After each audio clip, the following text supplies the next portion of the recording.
said, my name is Devin Ritter. I'm the Special Projects Administrator for the Saylor Foundation, which very simple website right at the top there. So what is the Saylor Foundation? Pretty much, we started 4 years ago to follow our trustees' mission of providing access to high-quality education to anyone in the world who wanted access to it. The initial base being those who couldn't afford quality college-level education, or those who simply didn't have access to it. So internationally speaking, those who didn't have a brick-and-mortar institution that they could even attend. So initially, as I said, it was focused on higher education, college-level courses. We set out initially to build the 10 most popular majors and all the courses that one would need to fulfill that major. It quickly grew to 12 when we added art history for one and mechanical engineering. In the last year, we've also branched out to develop K-12 courses and professional development courses. And the one kind of key component of our site from day one has been the fact that we're, at least we consider, a truly open form of online education. So not only are all of our courses completely free at all times and open access, but they're open in the sense that they're remixable, reusable, redistributable. So anyone can take our course and not only use it on our site, but if they want to take our course off of our site and do whatever they want to do with it, we are openly licensed and we allow for that. So how do we do this? So for each of our courses, we try to use as much existing content as we can. It's a very big undertaking to create the content for 294 courses, especially since with the amazing things that technology it can do, and the fact that so much content has already been created, we can have our professors look at what already exists and take that and structure it into how they would teach it at their institution, except delivering it online. So we use this through digital textbooks, videos, images, multimedia, activities, assessments. That's all found by our professors, vetted, to ensure that it's actually the type of content that they would want to teach if they were teaching that course to a brick and mortar to 20 students instead of to the whole world. Also, as far as course design goes, we have our professors use Bloom's taxonomy so that we set out from the beginning to say what are the learning outcomes that we want our students to know once they've worked through this course, and making sure that all the content that they find and the structure that they use for that course teaches those learning outcomes. And since we've gotten to K-12, identifying the common core standards for a course and make sure that the content, each piece of content is actually reinforcing a common core standard that a student would need to be learning. And then the other part of it is our commitment to open education resources. So the way that our courses are sustainable is by preventing link rot, and the way that we prevent link rot is by using open education resources that we can host. So it's good for ourselves because Saylor.org is OER. It's a Creative Commons CC BY license. And the way that people can make use of those is because the individual pieces of content, at least we strive to make as much of that openly licensed as possible.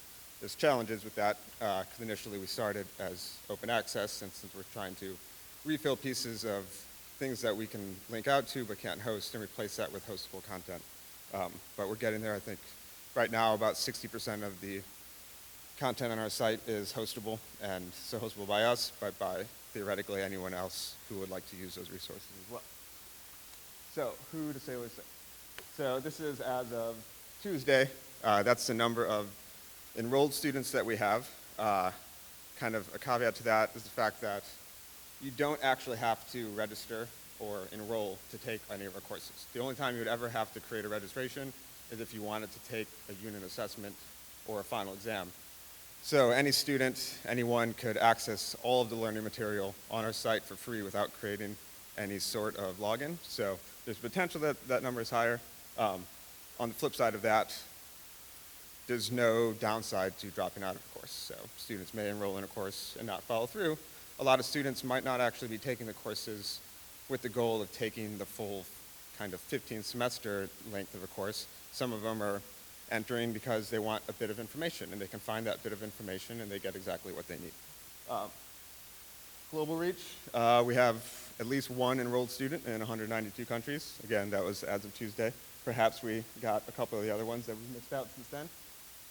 And as far as our user base, again, it's difficult to tell. I mean, we kind of started with a broad goal of providing access to everyone in the world. As what we've kind of identified as some of the core users are students who are actually currently enrolled in college. Not every professor designs their course to be flexible to every one of their students or provide the information that is suitable to their learning styles. Because our courses match the same courses that are taught in colleges, it's very easy for a student to come to our site and find the bits of information that they might need reinforcement on. Additionally, students who aren't in school, who are seeking to go to school, our courses are a great free alternative to traditional education. And then working individuals, we actually have partnerships with some companies to actually use our courses as workforce development. But in addition to that, just on an individual basis, the flexibility that free online all the time provides is that people who have busy schedules, who wouldn't be able to attend a traditional course, can actually learn the material that they might otherwise be lacking by coming to our site. And specifically, we kind of have a commitment, and we love the idea of lifelong learning. And I guess art history is actually kind of one of the areas where we see most of our users fall in that category. People who went to school, got a degree, didn't have the opportunity, or didn't think that getting a degree in art history was right for them at the time, and can now come to our site and kind of learn a lot of that information that they previously didn't have access to. So a couple of case studies that I'll quickly talk about, two of our courses that we offer. So one of them, our modern art course, and I'll talk about this because we specifically designed it with a content partnership, which allows us to host every piece of content in the course. And then after that, one of our K-12 courses, which has been designed to use art history resources to help teach the Common Core. So our modern art course was developed in collaboration with a foundation called the Art Story Foundation. That happened because we came across their site, or a professor came across their site, and wanted to use some of their material, but the material was open access but copyright. So our permissions department sent them a letter and said, you know, this is who we are, we would like to use this piece of information. And they came back and said, well, why don't we do one better than that and actually work with you to develop this whole course so that you can use all of the information and host everything on our site. So it actually doesn't quite, this was developed about 1.5 years ago, doesn't quite fit in with our current philosophy of the resources actually being open license. This is something that Saylor can host, and therefore every piece of content on this course is on our servers. But ideally, we would like all that content to be openly licensed so that any one of you could take that course and host it on your servers and remix it and build upon it. That's what we're hopefully getting to in the future. But so it's this particular course, we have 100 pieces of originally created content that is used to structure the course. The staff members of the Art Story Foundation actually went through our Saylor 101 course, which we put all of our professors through, which is a course design course to teach them how to build a Saylor course, the best practices, how to structure a course, where to find, well, in this case, they didn't really need to know where to find resources because they had all the resources or were creating them themselves. But how to match content to learning outcomes and how to build an assessment that teaches those learning outcomes. And one of the nice things about this course is that it's very popular in our iTunes U, and there's two reasons for that, I think. So the iTunes U app is wonderful in that it allows us to kind of have a different distribution channel for our courses, and Apple and iTunes have been very big proponents of us and highlight us and market us.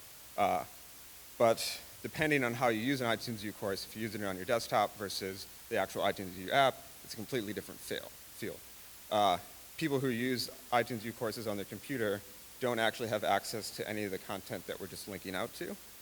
Because this course is 100% hosted and every piece of content was actually uploaded to those servers, then no matter which portal a student goes through, they're getting the full course experience, which I think has been one of the key components of making this consistently, of our 56 courses on iTunes, our first or second most popular course every single week as far as views and downloads. And I think the subject matter and material also plays into that, given the kind of user base of iTunes. So this is just a kind of a brief snapshot of what our courses look like at this particular course. So kind of outlining the course, break it down by each unit and the resources, and kind of what the framing instructions for how to use those resources. So our courses aren't just a whole bunch of links to content and tell students to kind of do it on yourselves. It's our professors writing instructions for how a student should not only work through the course, but how to use individual pieces of content to actually learn what they're hoping that they'll learn, because there isn't the student-teacher interaction on a day-to-day basis. This is one of the pieces of content that Art Story Foundation created for us and let us host. Just kind of a brief overview, introduction to Impressionism. All right, so our K-12 course, as I mentioned, we specifically designed our K-12 courses to match to the Common Core standards. And in developing our English Language 8 course, our teacher was very wise in understanding that when teaching English language arts, she doesn't just have to use English-based content. She can mix in art history content to teach through these lessons. And it's wonderful in that, so she found not only art history, but an openly licensed art history textbook that we can use throughout one of these units in the course. And through each lesson that she points to, she outlines which Common Core standard that this particular lesson is going to meet. So a student and a teacher will be able to know how this is affecting their overall learning. And that's kind of one of the key components to our K-12 courses, is that whereas college level courses are more designed to the self-study learner, our K-12 courses are designed to be both an audience of kind of really ambitious K-12 students, but more so K-12 teachers who are looking for good quality resources that they can introduce into their own classrooms and find uses for it, find online delivery, be able to save money, because obviously everything is free. So some of the challenges to what we do, and this kind of is specific to our art history discipline, is making sure that we find enough sustainable content. So as I said, for our courses to succeed, they have to be the same feel one day as they are going to be 6 months from now, because there's no start and date. A student should be able to have the same feel whatever day they come to our site. And for that to work, our content needs to be sustainable. We need to be able to host it. We need to make sure that the course is going to live. We've had a little bit of difficulty in the past finding art history pieces that we've actually been able to secure the rights to either relicense or host on our site. And we kind of talked about it earlier, in that a lot of museums have content that's siloed off in their own databases, and it's not necessarily been historically as easy to remix and rebuild off of those. But hopefully some of the things that people here are working on and doing will kind of move that along and make things like this easier in the future. And then one of the other things is just the challenge of art history is being able to provide the best learning experience. I think what a lot of the video conferencing discussions have been about is the fact that there's kind of that interaction. You're able to show people art. And the problem with that is scalability. It's kind of difficult to do a video conference to everyone in the world. But on the flip side, how can we provide a scalable option for art history while still giving them the quality resources that they need? And I think kind of the different tools that people are doing with the 3D virtual museum visits and things like that are going to be extremely important tools for providing a scalable online delivery of art history education, which is why all these challenges are actually opportunities, because there's opportunities for everyone in this room to work together to meet both of these issues, to find content that can be more freely remixed, to collaborate with each other, to kind of build out distance online education for art history, and also to kind of provide a digital version of our museum experience. And hopefully that's something that we kind of move forward with. So, if you have any questions, you can either contact me, or I don't think I ever started that timer, so I don't know what my time is. Well, thank you.